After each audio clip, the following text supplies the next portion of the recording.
My name is Chloe, and this is the story of how my life turned upside down, not once, but twice. I guess I should start at the beginning. I was born to loving parents, Mark and Lisa Smith, in a small suburban town. Dad was a journalist, and Mom worked as a nurse. We weren't rich, but we were happy. Life was pretty normal until I turned 12. That's when everything changed. It was a rainy Tuesday evening, and my parents were driving home from a dinner party. I was at home with my grandma, watching some silly cartoon when the phone rang. I'll never forget the chill that ran down my spine when I heard my grandma's muffled sobs from the kitchen. The next few days were a blur. Mom died on impact, they told us. Dad survived, but barely. When I finally got to see him in the hospital, he was a shell of the man I knew. His legs were crushed, and the doctors said he'd never walk again. "Chloe," he croaked, reaching for my hand. "I'm so sorry, sweetie. I'm so sorry." I didn't understand why he was apologizing. It wasn't his fault some drunk driver had plowed into their car. But as I grew older, I realized he was sorry for what our lives had become, for the struggles we'd face, for the mother I'd lost, for the father he thought he could no longer be. But my dad, Mark Smith, was made of stronger stuff than he gave himself credit for. Once he was out of the hospital and settled into his wheelchair, he threw himself into his work. He'd always been a talented writer, and now he channeled all his energy into his job as an editor at the city's major newspaper. As I entered my teens, Dad made sure I had everything I needed. He encouraged me to join clubs, to make friends, to have as normal a life as possible. But the truth was, I preferred spending time with him. We'd watch old movies together, argue about books, and he'd help me with my homework. When it came time for college, Dad insisted I go away to school. "You need to spread your wings, kiddo," he said. "Don't worry about me. I'll be fine." I was hesitant, but I knew he was right. So off I went to State University, majoring in accounting. It was there that I met Jessica, who would become my best friend. And through Jessica, I met her second cousin, Michael. Michael was kind, funny, and he didn't bat an eye when I told him about my dad. In fact, the first time he met Dad, they hit it off immediately, bonding over their shared love of classic rock. "Your old man's cool," Michael told me later. "And you're pretty amazing for taking care of him all these years."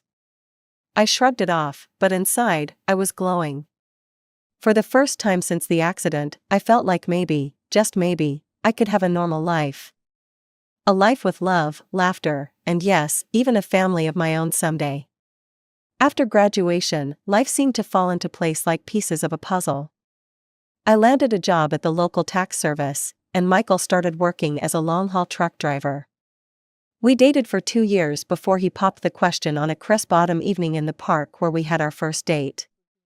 I was over the moon, but there was one thing I needed to make clear. "Yes, Michael. But I can't leave my dad. He needs me." Michael's face broke into a wide grin. "I wouldn't have it any other way. We'll all live together. Your dad's apartment is big enough for the 3 of us, right?" The wedding was small but beautiful. Dad insisted on wheeling himself down the aisle to give me away. There wasn't a dry eye in the house. As I stood there, hand in hand with Michael, I felt like I was living a fairy tale. But every fairy tale has its villains, and mine came in the form of my mother-in-law, Karen, and sister-in-law, Emily. From the moment I met them, I could tell they didn't approve of me. "So, your father is handicapped?" Karen had asked during our first meeting, her nose wrinkling as if she'd smelled something unpleasant. "He's disabled," I corrected, trying to keep my tone neutral. "But he works as an editor, Anne." "How nice," she interrupted, clearly uninterested. "Michael, darling, are you sure about this? There are so many nice girls from good families." I felt my face burn with anger and shame. Michael, bless him, immediately jumped to my defense. "Mom, Chloe is from a good family. Her dad's disability doesn't change that. I love her, and that's all that matters." That shut Karen up, but I could see the disapproval lingering in her eyes. Emily, taking cues from her mother, was equally cold towards me. After the wedding, true to his word, Michael moved in with Dad and me. Our life fell into a comfortable routine. I'd go to work at the tax office, Michael would be on the road for days at a time, and when he was home, we'd all have dinner together. But whenever Karen and Emily visited, the atmosphere in our home changed. They'd strut around like they owned the place, barely acknowledging Dad's presence. Once, I overheard Karen muttering to Emily, "It's a shame. Michael could have done so much better. Now he's stuck with this girl and her crippled father. What if they have children? Can you imagine the genes?" I was furious, but I bit my tongue. For Michael's sake, I tried to keep the peace. But it was getting harder and harder. One evening, after a particularly tense visit from Karen and Emily, I broke down in tears. Michael found me in our bedroom, sobbing. Hey, he said, pulling me into his arms. "What's wrong?" "Your mom and sister," I hiccuped. "They hate me. They think I'm not good enough for you because of Dad." Michael's face hardened. "That's ridiculous. You and your dad are my family now. If they can't accept that, it's their problem, not ours." His words comforted me, but I couldn't shake the feeling that this was just the beginning of our troubles with Karen and Emily. As the months passed, Michael's trucking business began to flourish. He was always on the road, crisscrossing the country in his big rig. I missed him terribly when he was gone, but I threw myself into my work at the tax office and spent my evenings keeping Dad company. One crisp autumn evening, as I was helping Dad into bed, Michael called. His voice crackled with excitement over the phone. "Chloe, I've been thinking," he said. "How would you feel about buying a townhouse? It would be easier for your dad to move around in a wheelchair. He could spend more time outside. Plus, you could have a garden. Something to keep you busy when I'm on the road." The more he talked, the more I warmed to the idea. I glanced at Dad, who was pretending not to eavesdrop. "What do you think, Dad?" I asked, putting the phone on speaker.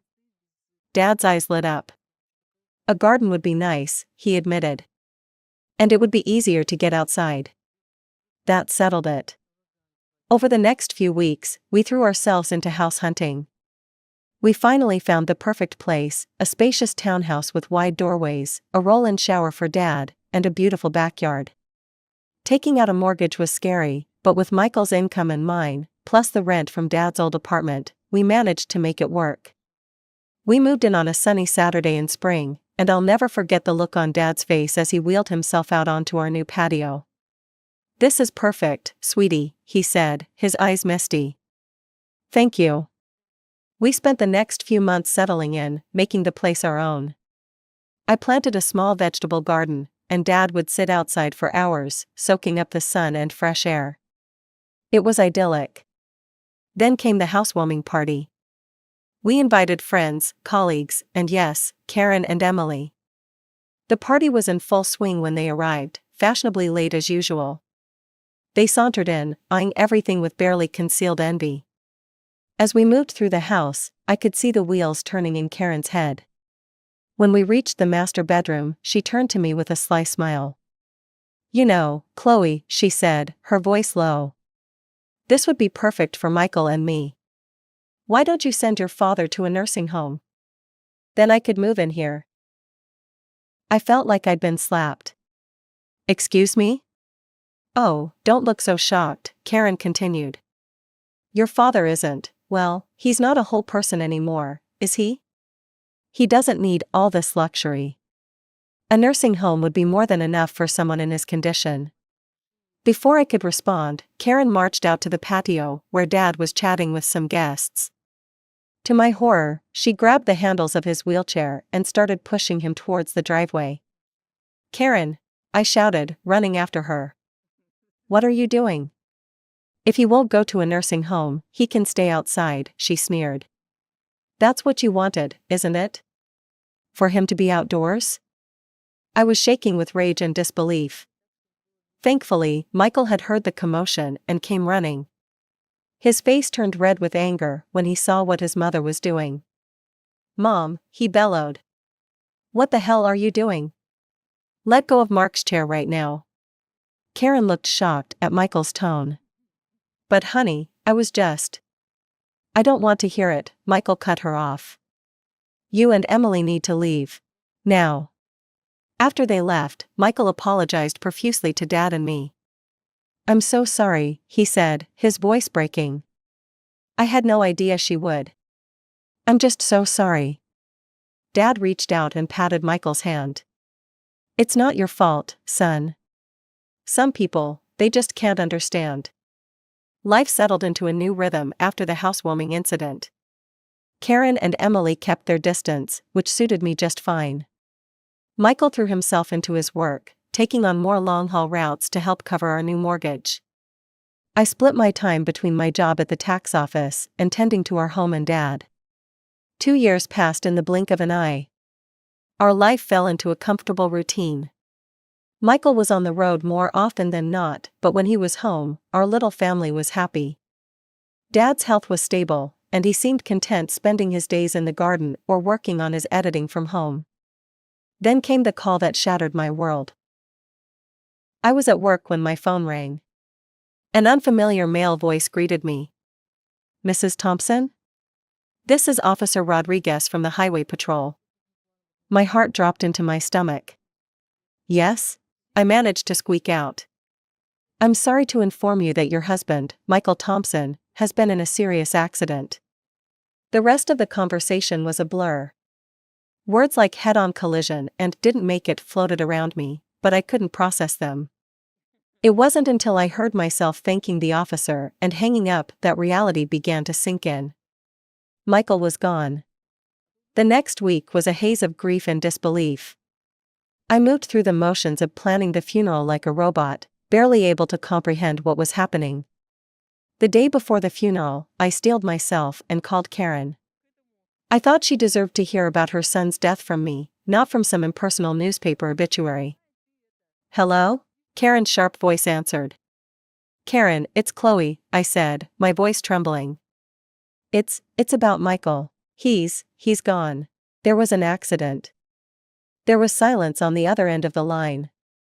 Then, to my shock, Karen's voice came back, dripping with venom. This is your fault, she hissed. You forced him to work so hard, driving that truck to pay for your fancy house. You killed my son. I was stunned. Karen, that's not. Save it, she snapped. I expect you to give him the best funeral money can buy. But don't expect a penny from us. You made your bed, now lie in it. The line went dead. I stood there, phone in hand, tears streaming down my face. How could she be so cruel? How could she blame me for this? The day of Michael's funeral dawned gray and drizzly, matching my mood perfectly. The church was packed. Michael had been well liked in the community, and it seemed like half the town had turned out to pay their respects. After the service, as people filed past to offer their condolences, I was struck by the absence of Michael's mother and sister. They hadn't even bothered to show up to their own son and brother's funeral. Dad reached out and squeezed my hand. Their loss, sweetie. We're family, and we'll get through this together. As we pulled into our driveway, something seemed off. The lights were on in the house, which was strange, because I was sure I'd turned everything off before we left. Did you leave any lights on, Dad? I asked, frowning. He shook his head. No, I don't think so. As we got closer, I could see movement inside the house. My heart started racing. Were we being robbed? On the day of Michael's funeral, no less? I helped Dad out of the car and into his wheelchair, my mind racing. Should I call the police? But as we approached the front door, I heard familiar voices inside. My blood ran cold as I recognized them. I pushed open the door to find Karen and Emily in our living room, surrounded by boxes and pieces of furniture. What the hell is going on here? I demanded, my grief momentarily forgotten in the face of this outrageous intrusion. Karen turned to me, her face a mask of false sympathy. Oh, Chloe, dear. We're just helping you pack up. After all, you can't possibly afford to keep this place now that Michael's gone. I was speechless. Emily chimed in, her voice sickeningly sweet. Don't worry, you can go back to your father's apartment. It's cozy. I could feel the rage building inside me. Get out, I said, my voice low and dangerous. Get out of my house right now. Karen had the audacity to look offended. This house belongs to us now. All of Michael's property does. We're his real family, after all. Like hell you are, I exploded. Where were you today? At his funeral? Oh, that's right, you couldn't be bothered to show up. Karen waved her hand dismissively. We were busy making arrangements. Now, be a good girl and start packing. We'll need you out by tomorrow. I couldn't believe what I was hearing. These women hadn't shed a tear for Michael, hadn't even attended his funeral, and now they were trying to kick us out of our home? I'm calling the police, I said, pulling out my phone. Karen and Emily exchanged worried glances. They clearly hadn't expected me to fight back. Now, Chloe, Karen began, but I cut her off. No. You have exactly 5 minutes to get out of my house before I call the cops. This is my home. Michael and I bought it together. You have no right to be here. Maybe it was the steel in my voice, or the fire in my eyes, but Karen and Emily finally seemed to realize they'd gone too far. They gathered their things and left, but not before Karen turned to me with a sneer. This isn't over, Chloe. You'll be hearing from our lawyers. The days following Michael's funeral were a blur of grief, anxiety, and paperwork. I threw myself into sorting out Michael's affairs, partly to keep busy and partly out of fear that Karen and Emily would try to swoop in and take what wasn't theirs. A week after the funeral, I received a call from a local law firm. My heart raced as I answered, fearing it was Karen making good on her threat of legal action. Mrs. Thompson, a crisp, professional voice asked. This is James Anderson from Anderson and Partners. I'm calling regarding your late husband's will. I felt a glimmer of hope. His will? I didn't know he had one. Yes, ma'am. Mr. Thompson came to see us about 6 months ago. He asked that we contact you in the event of his passing. I scheduled an appointment for the next day, my mind reeling. Why hadn't Michael told me about this? What did it mean? The next morning, I wheeled Dad into Mr. Anderson's office. The lawyer greeted us warmly, his kind eyes crinkling at the corners. Mrs. Thompson, Mr. Smith, thank you for coming in, he said, gesturing for us to settle near his desk. I'm sorry for your loss. Mr. Anderson opened a file on his desk. Now, as I mentioned on the phone, your husband came to see us to draft his will. He was very clear about his wishes. I held my breath as Mr. Anderson began to read. I, Michael Thompson, being of sound mind, do hereby bequeath all my worldly possessions to my beloved wife, Chloe Thompson. I gasped. Dad's grip on my hand tightened. Mr. Anderson continued, this includes our home, my truck, and all our savings. It is my wish that Chloe use these resources to care for herself and her father, Mark Smith, whom I have come to love as my own. Tears were streaming down my face now. Even from beyond the grave, Michael was taking care of us. There's more, Mr. Anderson said gently.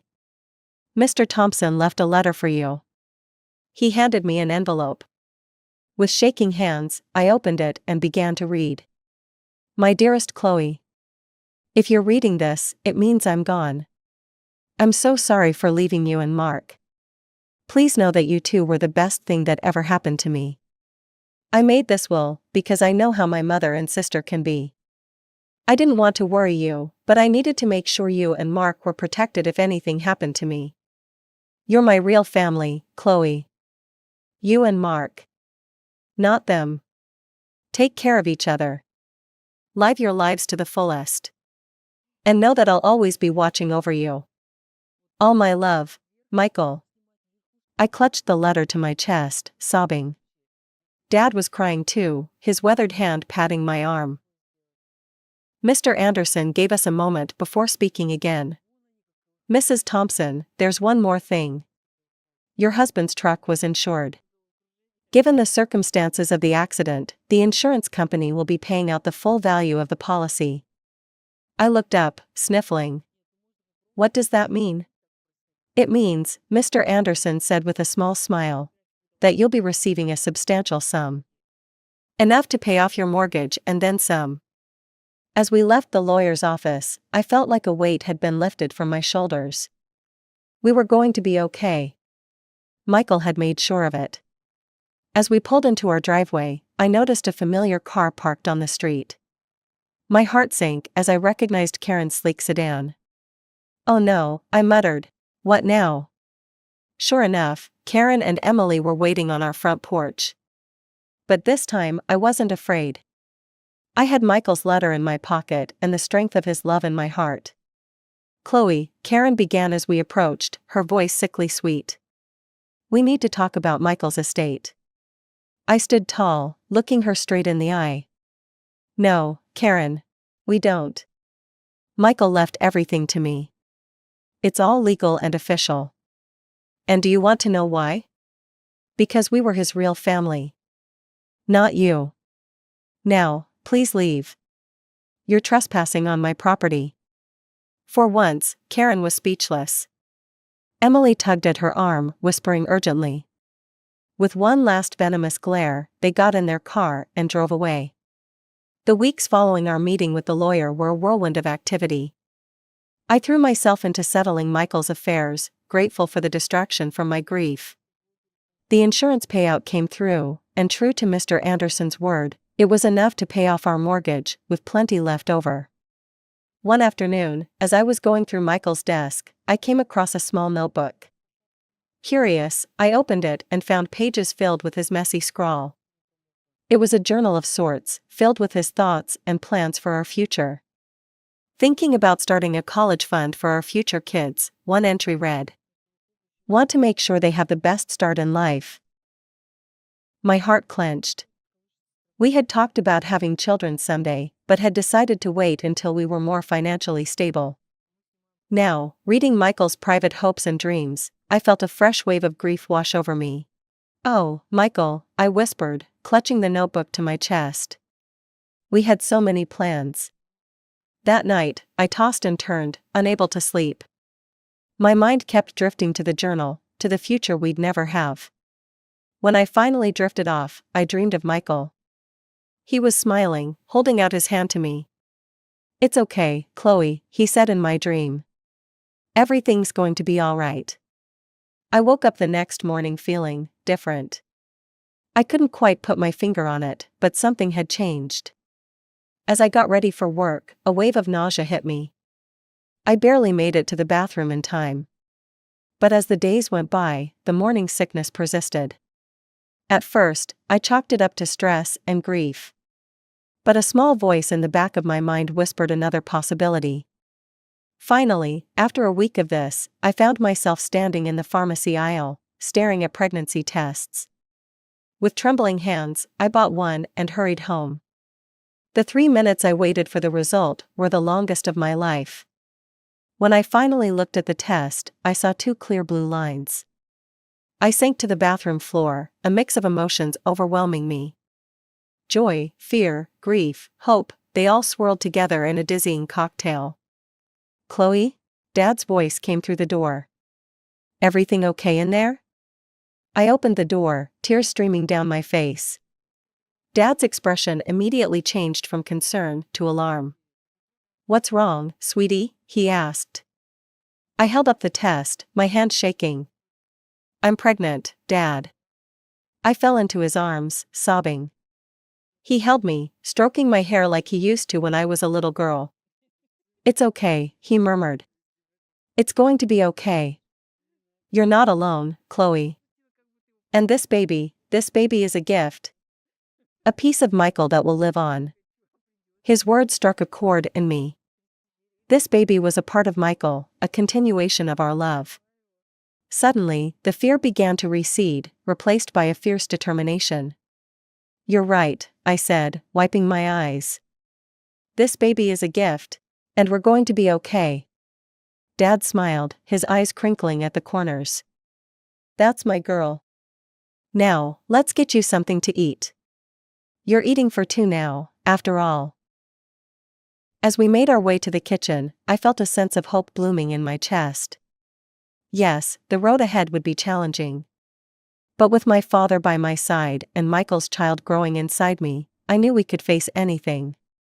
As my belly grew with our child, I found strength I never knew I had. Dad was my rock, always there with a kind word or a helping hand. We settled into a new routine, just the two of us, eagerly anticipating the arrival of the newest member of our little family. One sunny afternoon, as I was tending to the garden Dad and I had planted together, I heard a car pull up. My heart sank as I recognized Karen's sedan. What could they possibly want now? I made my way to the front of the house, one hand instinctively cradling my swollen belly. Karen and Emily stood on our porch, looking uncomfortable and slightly desperate. "Chloe," Karen began, her voice lacking its usual sharpness. We need to talk to you." I raised an eyebrow but said nothing, waiting for her to continue. Emily chimed in, her eyes darting around nervously. "We've hit some hard times. We were wondering if we could stay in your father's old apartment. Just until we get back on our feet." I couldn't believe what I was hearing. After everything they'd put us through, they had the audacity to ask for more? "I'm sorry," I said, my voice firm but calm. "That's not possible. I don't want to communicate with you anymore." Karen's eyes narrowed as they fell on my pregnant belly. Her face contorted with a mix of shock and disgust. You're pregnant?" she spat. "Already? You little prostitute. I can't believe you've already found a new man. Michael's body isn't even cold in the ground." I felt a surge of anger, but I pushed it down. I didn't make excuses and say that it was Michael's child. I didn't want my baby to have such a grandmother and aunt. Instead, I smiled, a small, secretive smile that seemed to unnerve Karen even more. "My personal life is none of your concern," I said calmly. "Now, I think it's time for you to leave." Karen looked like she wanted to say more, but something in my expression must have stopped her. She turned on her heel, grabbing Emily's arm. I watched as they drove away, feeling a sense of peace wash over me. I had stood my ground, protected my family, and maintained my dignity. Michael would have been proud.